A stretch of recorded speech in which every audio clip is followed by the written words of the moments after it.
Nyatanya tak ada putuh-putuh bang. Tamu cengam ngon cedera lebih daripada leurau. Tamu pakai tapi tanya. Maka nanti tak akan dapat kita menjawab muslimin wal muslimat, mukminin wal mukminat, ikhwani. Nyo ingat bang, nyo laki mengah malam nyo. Laki mengah beraya tak lun malam nyo. Nyotun politik tanya.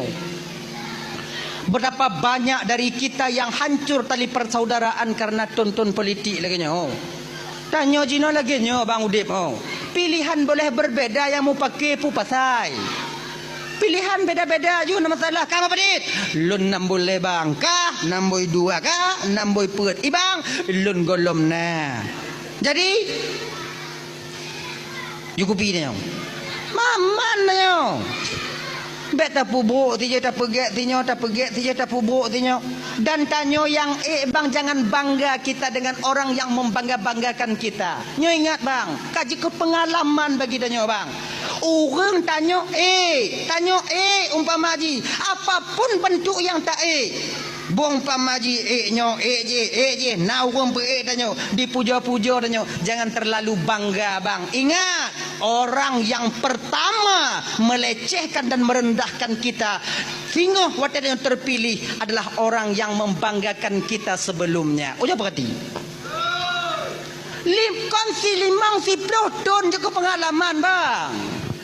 Puluhan tahun kaji ke pengalaman tanyo orang yang tukang pergi tanya nyan kenyan orang pon yang ken ke tanya nyan kenyan yakin kawannya dan tanya bang nyaukunya tinggal jangan ada nya tugas lentuan nya maknai lagi nya lon pegahnya supaya lih lon di akhirat tengok lon yakin awaknya sana awaknya pati lon pegah yakin lon tapi lon pegah kepe supaya napa lon jawab dalam pertanyaan tengok di padang mahsyar ketika malaikat Allah getanya mbak ulun jangan awaknya pati yakin lon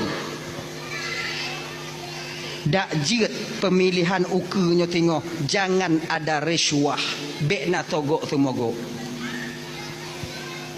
jo tarik hijau bekna dak je bekna pakon ar-rashi wal murtashi finnar urang jo sama-sama dalam neraka tengok hande anak tanya bang hana ada anak tanya nya handa cok peng 200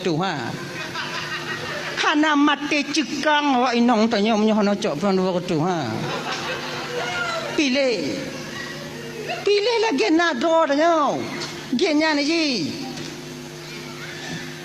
nyu yang gura kon nyando munyo na terbahagia na je dicok nyo di mat je ditarik nyo di gali gamen ada yo bang golom now bantabah keluarga kak di rumah golom na golom na yang truk baklun dong tengok bang padi do bang keluarga bang pet abang cok pen 800 200 tu.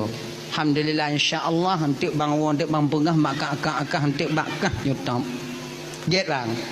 Lewo dia tu mau lain bang ho bang hana lem je kabeh. Kan megelantu tau. Allah ya Karim. Bek lagi nyo bang. Bek le. Tak kisi dengan jenah tunggu supaya gelasnya di akhirat tengok tunggu wate memilih sembahyang istiqarah tanya sembahyang istiqarah tanya nyo pemimpin tanya dinanggo tanya umpamai presiden tanya so yang paling get yang terbaik untuk jadi pemimpin tanya talake tolong ba Allah taala so yang paling get pedih ya Allah so yang kepeduh Allah taala nyantop